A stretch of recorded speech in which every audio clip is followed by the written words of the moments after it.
Yo, what's going on? My name's Drnkie. Welcome back to the YouTube channel. Thanks for being here and checking out my top 5 2020 games. This kind of year where I branched out and did a lot of variety games on the channel. I'm not just playing Fortnite, we're not just doing Valorant. We're actually looking at all games. I want to make a video about what I thought the year 2020, looking back in games. So here's my list for the top 5 games of 2020. If you don't agree, let me know down in the comment section below. If you like this video, leave a thumbs up. If you're new here to the Drnkie channel, make sure you subscribe so you can come back for more. That's all I got for the intro. Okay, let's.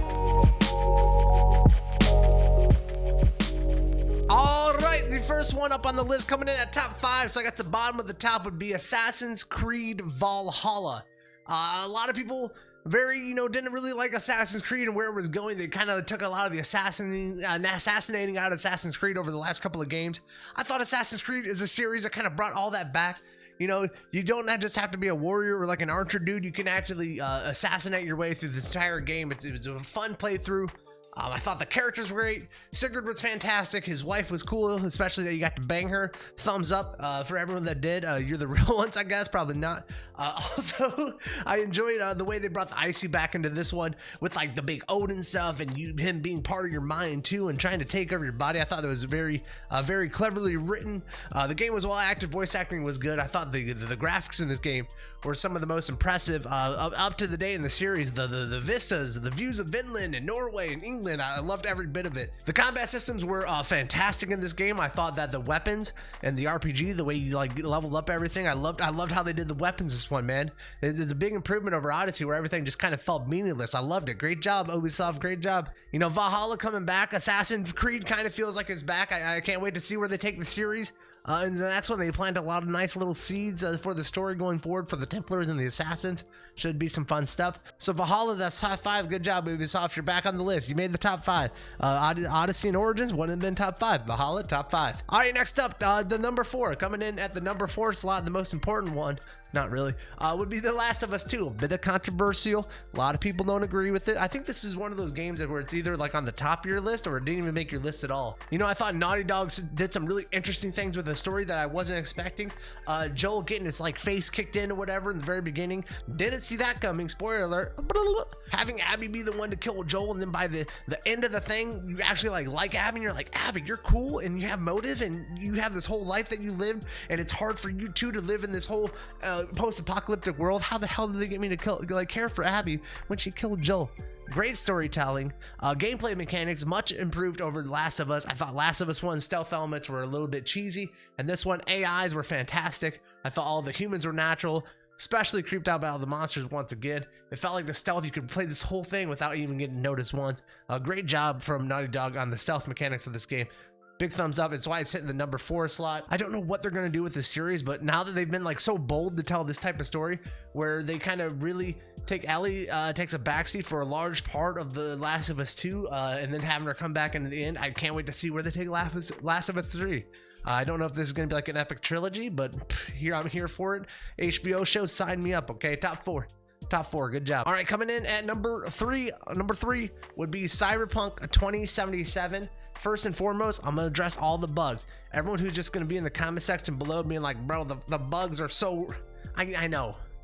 That's why it's at number 3. If it wasn't for the bugs, this thing would have been number 1 at the top of the list, because this game is so impressive.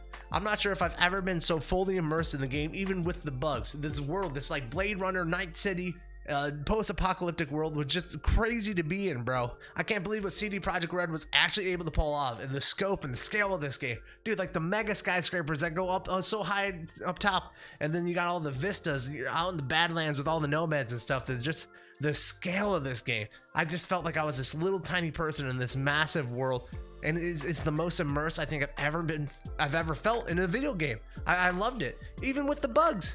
Visually, this game is on a whole nother level. Like, it was so ambitious to try and create what they did and tried to get it to be so believable that I can't wait for them to fix this game so I can go back. This might be my top game of 2021 when all the bugs get fixed. I feel like it's going to be a little bit different. I do wish the story was a little bit more customizable based on the choices that you made in the game. You know, I felt like the ending didn't kind of hit. I felt like instead of, you know, getting a really tailored ending, it was more so you got like ending A or ending B or ending C, you know, instead of like, hey, you got ending A1. or ending A3 or ending A4. You know, I wish those, like, the very ending paths were a little bit more branching and stuff, but it's, you know, it's a story they wanted to tell. I can't knock them for what I want. I can only knock them for what they, you know, promised me. And did they? I don't know what they did. I forget. I don't know what the hype was in that game anymore. I'm so lost. I don't know what they promised. I don't know what they delivered. It's just, okay, it is what it is. Third slot definitely goes to Cyberpunk 2077. I thought CD Projekt Red delivered a really great game. I can't wait to see the improvements, but I'm a high-end PC user. You know, this beast over here, it plays games at a very high level, so I didn't have as many problems as other people. Maybe if I played this on console, this would not even be on the list. I don't know. I don't play console. So here we go. That's top 3. All right, coming in at number 2, we have Immortal Phoenix Rising, which is really just one of the biggest sleeper hits I've ever felt in a video game ever. If you would ask me in July of 2020 what my, you know, if this game would be on my list, I would say no. Why would it? It's just an Assassin's Creed ripoff game. Completely wrong. This game is a wholly realized world. The Greek mythology within it is fantastic. I think it's one of the best written games of the year, and maybe in the last decade. The dialogue in this game, like, you know, the main story is kind of generic. You're a Greek normal person. Oh wait, psych, you're the child of a god. Who would have thought? Greek mythology, and the world's gonna end. But the writing of this game, when it comes to the dialogue, Zeus and Prometheus just making kind of like the dad jokes and chiming in on their narration while you're playing through it, was super clever. The way they bring everything in together at the end was really fantastic. The writing of this game had me laughing out loud, just hysterically. It was a riot, man. The writers on this game were so good. Kudos to them. Gameplay mechanics of this stuff, dude, the combat felt really crisp. All the puzzles felt really fun to play through, very creative. It had me thinking it a couple of times. I know I'm like a Mesa genius, but I even had to like stop and be like, how do I do this one? And there were so many puzzles, and they never really felt like they got repetitive. I played the game for like 60 hours. I did every puzzle I could find, and it was just super fun throughout the whole time, man. Dude, Ubisoft, why isn't the Assassin's Creed series as good as Immortal Phoenix Rising? Why isn't it as creative? I loved it. Developers of Immortal Phoenix Rising, you guys did a spectacular job. If people haven't checked this game out, you have to look at this game. It's got to get on your list sometime. You got to play it in 2021. It was a standout game that I thought wasn't gonna be anywhere near as good as it was. You know, it almost had like no right to be as good as it was. It was just so crisp, and there was like no bugs. It's like one of the only games I played that I didn't have bugs when I played through it. I felt like a kid again. The game was so polished, you know what I mean?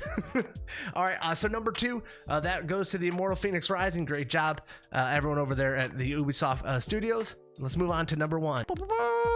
Coming in at number 1, Ghost of Tsushima. Ghost of Tsushima, I think, is one of the best visually realized games that will ever be creative. Every game on this list technically is great. High resolution textures, so many polygons and all of the characters, so much good lighting going on, you know, rays and the sun and the sunsets. Everything's beautiful now, right?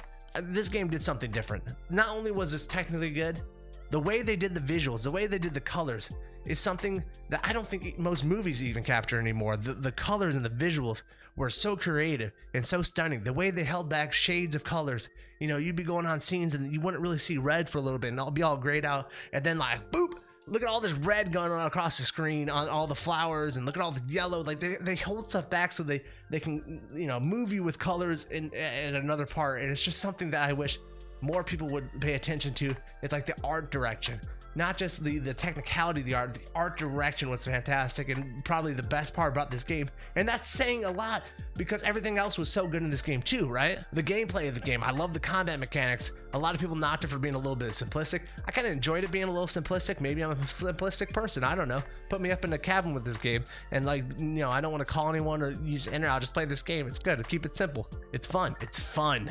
And I think one of the other elements of this game that really delivered it at number 1 for me would be the story they told.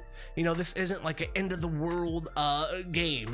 You know, the stakes are kind of small of what's going on. You know, for the players or the characters in the world, it's big because it is their world. But the entire world isn't going to be destroyed. Humanity is not going to get wiped out. The story they're telling is more about like the duty versus your family and your loved ones, and the uncle and Jin and them like clashing, and the story of Jin's father and him walking in the same footsteps, and the kind of parallels between that, and the uncle seeing it within Jin when the uncle saw it within his brother. Like, dude, oh, I loved it. I love the duty versus family in it. And then you have all the side characters, and the side characters telling this whole bigger story about war and what's going on in like the countryside and the smaller parts, more than just like the shoguns and the big people. Dude, the storytelling of this game, they knocked it out of the park. The acting, the voice acting from all the characters, the mocap on everything, you know, the uncle, all his like furrowed brows, you could like all this, he would do this stuff, and like you knew what was going down. You know, Jin, just his optimism through like, you know, really dark ninja stuff. Even like the baby Bowser dude, the big con guy, like his stuff, he was terrifying, bro. I loved it. Ghost of Tsushima, #1 game of the year. You better be checking it out, okay? There it is. There's my top 5 games of 2020. I hope you guys enjoyed. I hope you guys agreed with me, or I don't hope you agreed with me. I hope you at least agreed with my reasoning on my top 5 games of 2020. Let me know what you guys think in the comments below, what your top 5 is, why you think I'm so dumb for my list. Make sure you like the video if you enjoyed this on your way out, and subscribe to the channel if it's your first time here. Also, here's some other stuff I do on YouTube. Blip, blip, blip, blip, all this stuff. You can check all that out. That is it for the video. I will see you guys next year. Happy New Year's, everybody. Hope you guys enjoy your holidays. Bye, everybody.